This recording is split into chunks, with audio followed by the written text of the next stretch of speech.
안녕하세요. 오늘은 2007년도 5번 문제입니다. 벌써 중반부 또 지나가고 있죠? 이쯤 되셨으면 지금 이제 2004년도, 5년도 따라오셔서 7년도 끝까지 오셨으면요. 거의 그래도 이제 큰 틀에서는 계량 경제학에 대한 두려움이 조금은 사라지셨을 수 있을 것 같아요. 그래서 이제 좀 그렇게 도움을 받으신 분들이 있다면 또 제가 하는 이런 거 말고도 또 혼자 구글링 하셔서 각종 학교 문제들 찾아내셔가지고 또 문제 풀어보시려는 노력하시는 게 좋을 겁니다. 특히나 방심하시면 안 돼요. LSA의 모든 계량의 파트가 들어가 있는 게 아닙니다. 예를 들어 VAR 모형, VECM 모형 또는 또 뭐 아치 모형 이런 것들은 잘 안 나와 있어요. 단위근 검정도 잘 안 나와 있죠. 그쵸? 이런 것들 여러분들이 인지하신다면 여기서 멈추지 마시고 난 진짜 올해 꼭 붙어야만 해 라고 생각하신다면 보수적으로 하나씩 다 보시려는 노력 하시면 좋을 것 같습니다. 저도 진짜 올해 꼭 붙어야만 하는데 잘할 수 있겠죠? 자, 여러분들 가보도록 할게요. 자, 2007년도 5번 문제는요, 연립방정식 모형입니다. 자, 여기서 이제부터는요, 점점점 제가 써드리는 게 적어질 거예요. 앞에서 설명했으면 똑같은 거 그냥 복붙하는 것보다는요, 말로 점점 해결하도록 하겠습니다. 자, 연구자들이 100명의 워커가 있다고 하네요. 자, 회기를 돌릴 건데, 변수값이, 어닝은 뭐, 시간당 임금인 것 같고요. 스킬은 레벨 오브 워커니까, 뭐, 숙련도라고 봅시다. 자, IQ는요, 지적 능력 정도로 보면 되겠네요. 자, 회기 1번식이 이렇게 있고요. 2번식이 이렇게 있습니다. 자, 내생변수, 그쵸? 저기 내생변수가 있는데, 여기 또 내생변수가 여기 들어가 있죠? 자, 이게 1번이 구조방정식. 자, 구조방정식 정의 기억나나요? 그쵸? 내생변수, 이제, 우변이 이렇게 내생변수로 포함되어 있는 애들 말하는 거예요. 자, 2번 봐보니까, IQ가 떡하니 하고 있는데, 자, 이거는 내생변수가 아닌 것 같죠? 왜냐면 이렇게 종속변수가 아니니까, 얘는. 그쵸? 그럼 얘는 외생변수 또는 성결변수라 할 수 있겠네요. 성결변수는 뭐였나요? 외생변수 더하기 종속변수의 시차변수를 말하는 거였죠. 기억나시나요? 자, 그럼 2번식은 좀 특이하게도 이 식 자체가 구조방정식이면서 동시에 축약식이라는 걸 알 수 있겠죠. 그럼 얘는 OLS로 돌리는 데 있어서 전혀 문제가 없겠죠. 왜 그러냐? 연립방정식 모형이라는 건 기본적으로 내생성 또는 연립성의 문제 때문에 생기는 건데, 그건 결국에 이 오차원과 설명변수 간에 어떤 상관관계가 생길 때 발생하는 문제였잖아요. 그쵸? 자, 그런데 이런 것처럼 외생변수로만 이루어진 또는 성결변수로만 이루어져 있는 그 식에서는, 축약식에서는 그냥 OLS 돌려도 이런 내생성 또는 연립성의 문제가 발생하지 않습니다. 자, 그런데 이제 여기 이제 내생변수가 있죠. 요놈들 같은 경우는 확실히 검증을 해줘야 돼요. 그쵸? 이런 것까지 기억하실 수 있으시겠죠. 자, A번의 상상, 연립방정식에서 나오는 문제. 내생변수와 익소지너스, 외생변수가 뭔지 한번 말해봐라. 자, 내생변수라는 건 이렇게 모형에서 결정되는 것들, 이런 LG-on, 그 다음에 스킬, 이런 게 내생변수겠네요. 익소지너스는 모형에서 주어지는 것, IQ, 이런 것들이 되겠네요. 그쵸? 여기까지 이해되시죠?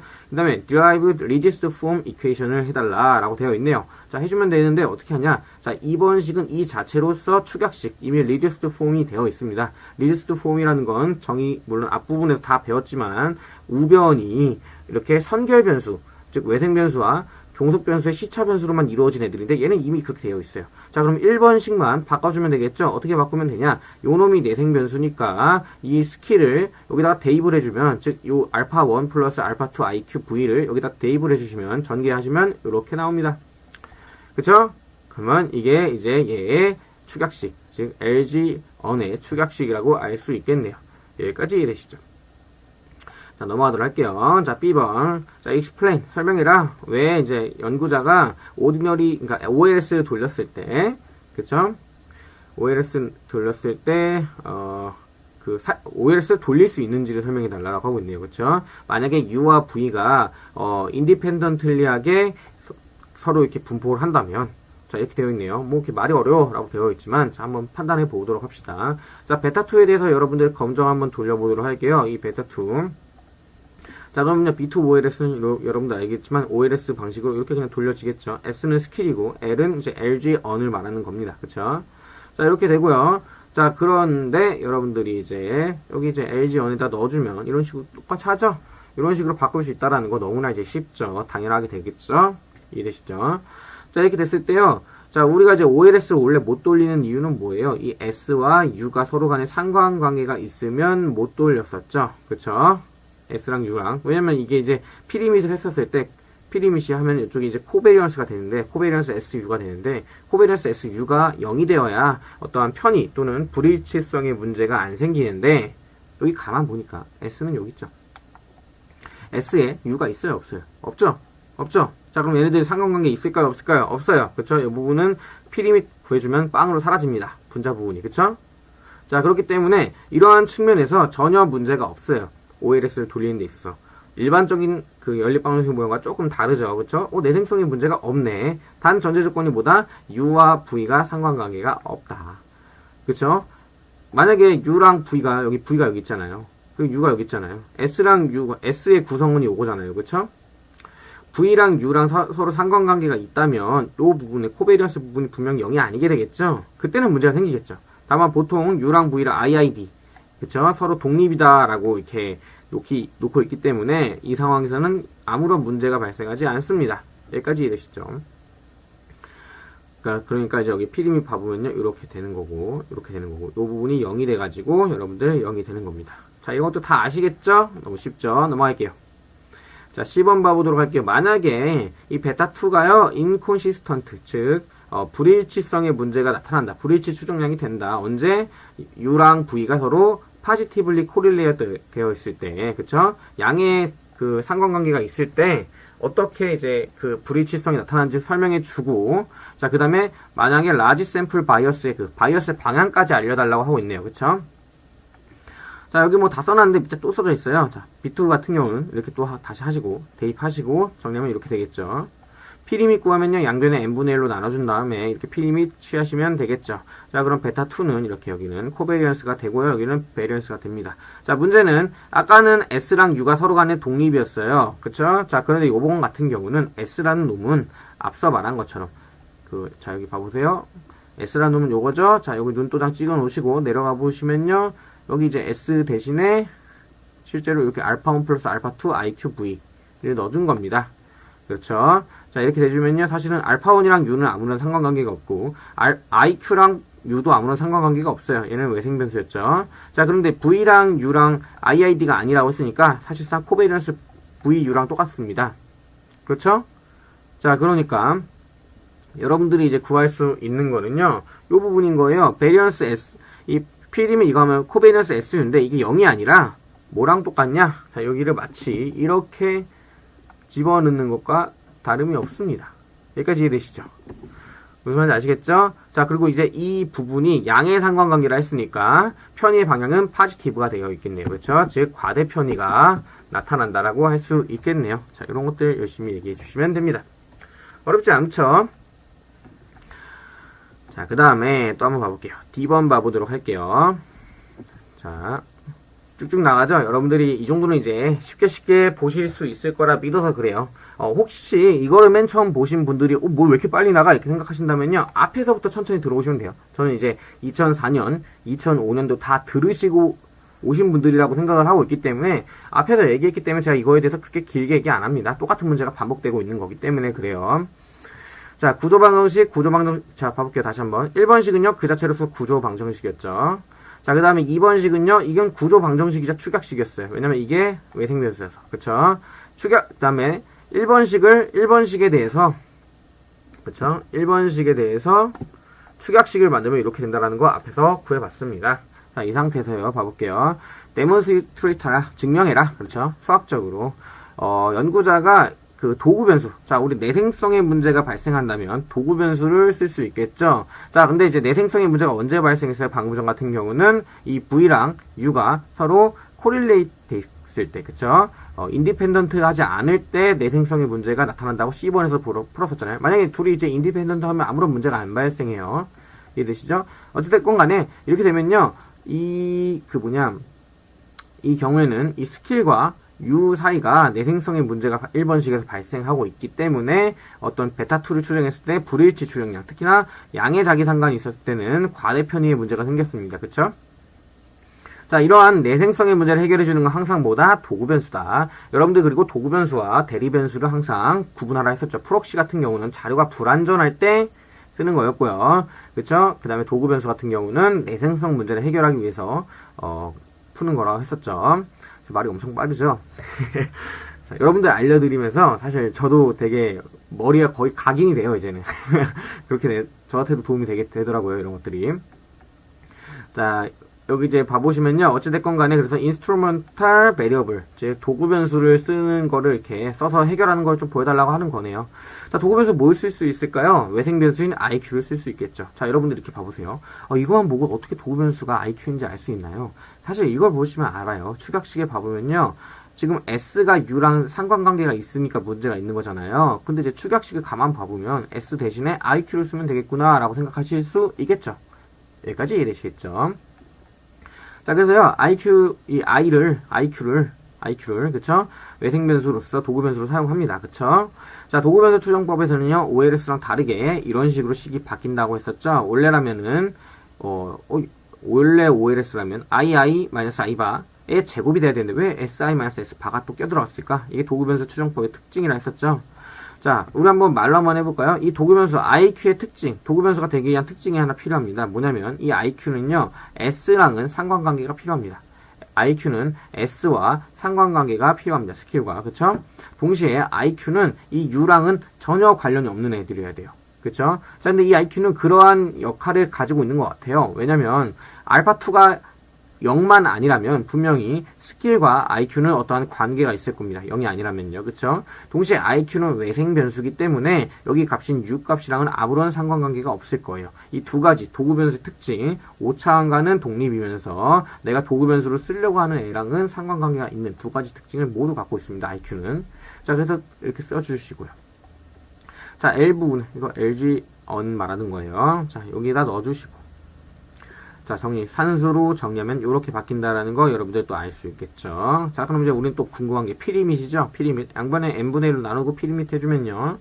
코베리언스 IU, 코베리언스 IS인데, 자, 이 부분이 뭐다? I가 외생 변수기 때문에 U랑은 아무런 상관관계가 없습니다. 그렇기 때문에 코베리언스가 이 부분이 0이 되고, 그래서 스르륵 사라져요. 근데 만약에 여기도 0이면 0분의 0이 되니까 안 돼요. 반드시 0이 되면 안 돼요, 여기는. 그러니까 I는 이 스킬과는 상관관계가 필요하다는 전제 조건이 그래서 필요한 겁니다. 여기까지 다 아시는 거예요, 사실은. 아시는 건데. 그러니까 이 부분이 0이 돼가지고, 이 전체가 이렇게 사라진다라고 제가 해드리는 겁니다. 이해되시죠? 자, 그래서 이제, 이런 식으로 도구 변수 쓰는 거구나 정도 이해하시면 될 것 같아요. 자, 넘어가도록 할게요. 2번 봐보도록 할게요. 자, 만약에 설명을 좀 해달라고 하네요. 이 disadvantage. 그러니까 이점과, 불이 이 도구 변수를 쓰는 데 있어서 무조건 좋은 게 아닙니다. 그렇죠? 문제가 있을 수 있어요. 그렇죠? 특히나 U랑 V가 우리가 다시 한번 정리해 봅시다. U와 V가 상관관계가 있었을 때 내생성의 문제가 발생해서 불일치성의 문제가 나타났었죠. U랑 V가 상관관계가 없다면 아무런 문제가 없었어요. 그렇죠? 자, 그런데 이제 이렇게 생각하실 수 있어요. U랑 V가 상관관계가 있으면 당연히 도구 변수 쓰는 게 좋습니다. 불일치성을 교정해 주니까. 근데 만약에 U랑 V가 알고 보니까 아무런 상관관계가 없었어요. 아무런 상관관계가 없는 상태에서 이러한 도구 변수, IQ라는 도구 변수를 썼을 때 과연 그게 어떤 문제가 없을까라는 그런 질문을 하고 있는 겁니다. 문제가 생겨요. 특히나 효율성이 깨집니다. 자, 왜 그런지 이걸로 한번 잠깐 봐볼까요? 자, 우리는 사실은 이렇게 된 거예요. 스킬로서 회귀 모형을 돌리면요, 오차항이 U죠. 그쵸? 근데 만약에 IQ로서 OLS를 돌리면 오차항이 뭐예요? U 플러스 베타2 V잖아요. 딱 봐도 오차항이 어떻게 돼요? 커지죠? 커지죠? 당연히 뭐가 문제가 생길까요? 이 오차항의 분산값인 시그마 값이 커집니다. 그쵸? 효율성이 깨져요. 여기까지 이해되시겠죠?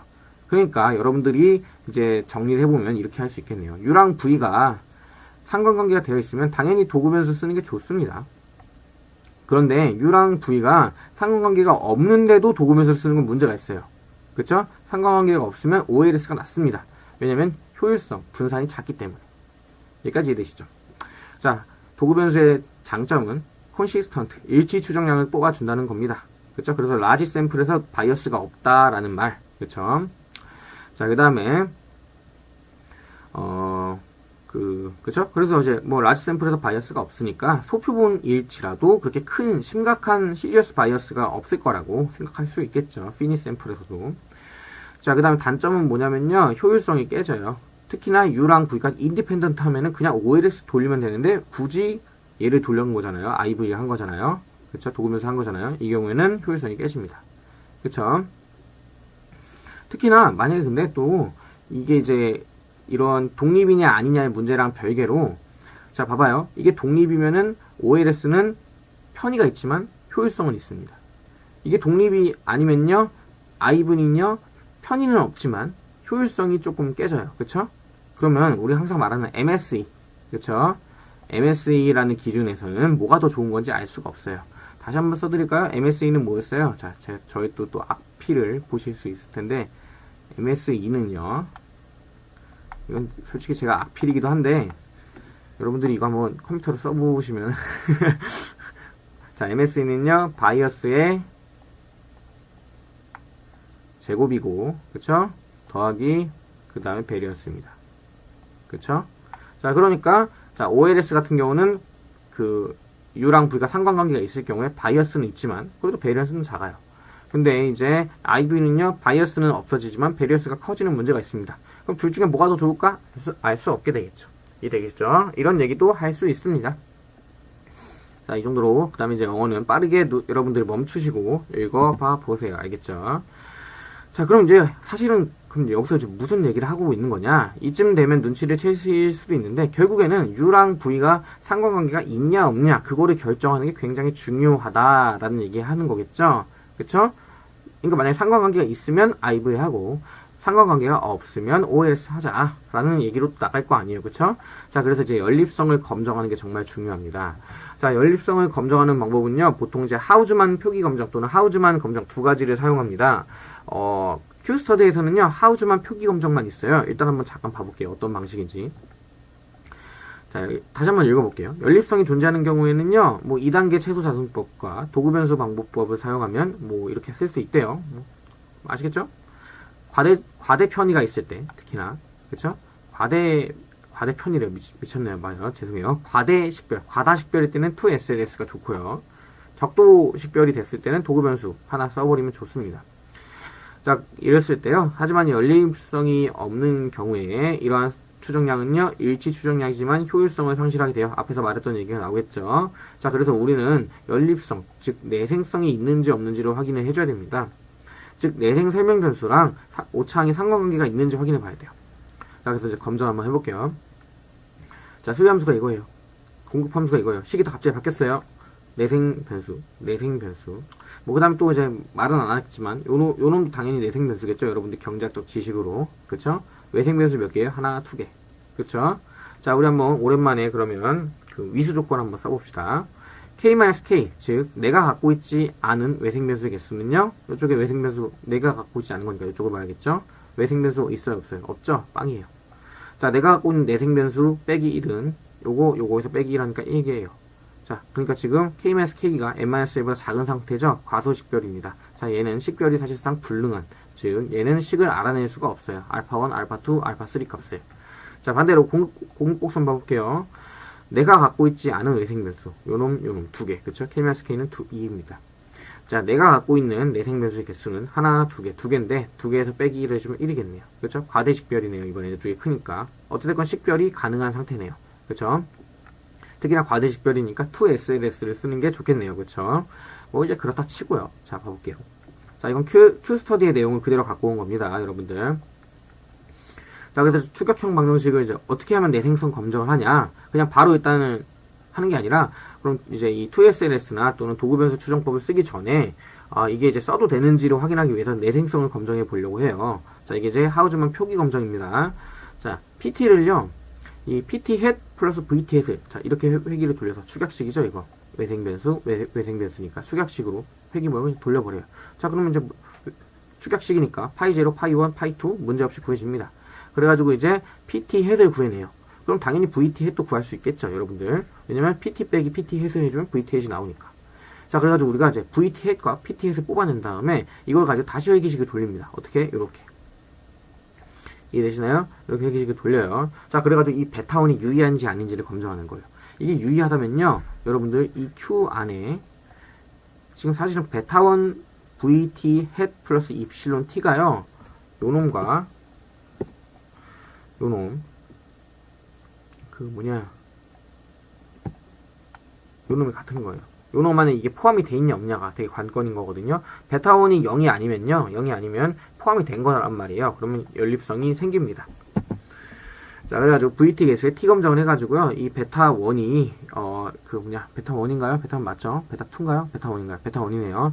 이게 이제 이 VT 개수가 통계적으로 유효한지 아닌지를 확인해 보는 겁니다. 유의하면요, 연립성이 없다는 기무가설이 기각된다. 한마디로 연립성이 있다, 내생성이 있다. 라고 되어 있는 겁니다. 이런 방법도 하우즈만 표기 검정이라 해요. 하지만 교과서에는 이러한 방식이 잘 소개가 안 돼 있어요. 제가 열심히 설명했지만, 그냥 가볍게만 보시고, 사실은 설명이 잘 안 되어 있습니다. Q스터디는 근데 이런 걸로 또 설명이 되어 있죠. 여러분들 멘붕하시지 마시고요. 구분만 하실 수 있으면 돼요. 실제로는 뭘 많이 쓰냐면요. 자, 여기 보세요. 문제에서 나와요.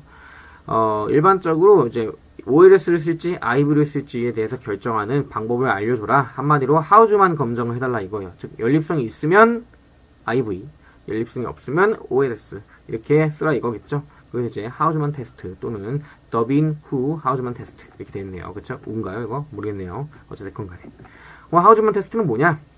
여러분들 앞에서 하우즈만 테스트를 본 적이 있어요. 본 적이 있는데 어디서 봤냐면 사실은 패널 모형에서 봤어요. 패널 모형에서 여러분들 REM 모형 기억나시나요? REM이냐 FEM 모형을 쓸 것이냐 또는 REM 모형을 쓸 것이냐 이거 검정하는 방법 중에 하나가 REM의 문제가 뭐였어요? 내생성의 문제가 발생한다는 거였잖아요. 그래서 내생성의 문제가 발생하면 차라리 FEM이 낫고 그런 문제가 없으면 REM이 낫다. 그렇기 때문에 내생성을 검정하는 방법으로 하우즈만 검정이 나왔어요. 그러니까 한마디로 여러분들 하우즈만 검정은요 내생성을 검정하는 방식이에요. 이해되시죠? 그런 거기 때문에 여러분들이 비록 Q스터디에는 이 하우즈만 검정이 패널 모형에서 REM이 좋은지 FEM이 좋은지를 검정하는 방식인 것처럼 나왔지만 그냥 연립성을 검정하는 또는 내생성을 검정하는 일반론적인 방법이구나 라고 생각하시면 되고요. 하우즈만 검정 같은 경우는 계산 문제는 나오지가 않습니다. 왜냐면 카이스퀘어 검정의 특징은 항상 계산 문제는 안 나와요. F테스트가 이제 주로 계산 문제로 나오고요. 수험적으로는 하우즈만 검정은 이렇게 표에 제시가 되어 있을 겁니다. 그 하우즈만 통계량 값이 그쵸? 그거 가지고 이제 검정하면 그 정도나 검정할 거지 검정 통계량을 외울 필요는 없어요. 자, 연립성이 없다라는 H 재료를 통해서 이제 카이스퀘어 검정 값이 나오고요. 카이스퀘어 분포를 따라요. 그래서 임계치보다 크면 기무가설 기각되면서 연립성이 자, 연립성이 없다가 아닌데 제가 잘못 썼네요. 여기다가 연립성이 귀무가설이 연립성이 없다가 맞고요. 그 귀무가설이 기각되면요 연립성이 없다가 아니라 여기가 연립성이 있다예요. 있다 알겠죠? 죄송해요. 제가 순간 판단을 잘못했네요. 여기까지 이해되시죠? 자, 이렇게 생각하시면 됩니다. 이거 갑자기 헷갈리네요. 확인을 해봐야 되긴 하는데 여러분들 중에 그 Q스터디 한번 보시고 한번 확인 부탁드립니다. 여러분들한테 확인을 시키고 있어요. 심지어 이제 이해해 주세요, 여러분들. 자, 그 다음에 이렇기 때문에요. 여기서도 봐보시면 아시겠지만 하우즈만 테스트를 하고요. 이 카이스퀘어 스태티스틱을 쓴다. 자, 이걸 얘기한 거예요, 그렇죠? 그래가지고 이제 룰 하이포테스 귀무가설 나와주네요, 그렇죠? Skill is distributed independently. 내생성이 없다, 연립성이 없다. 이게 귀무가설이 맞네요. 그쵸? 룰 하이포세리스가 이렇게 나왔다고 돼 있으니까 여기까지 이해되시죠? 자, 이렇게 하시면 됩니다.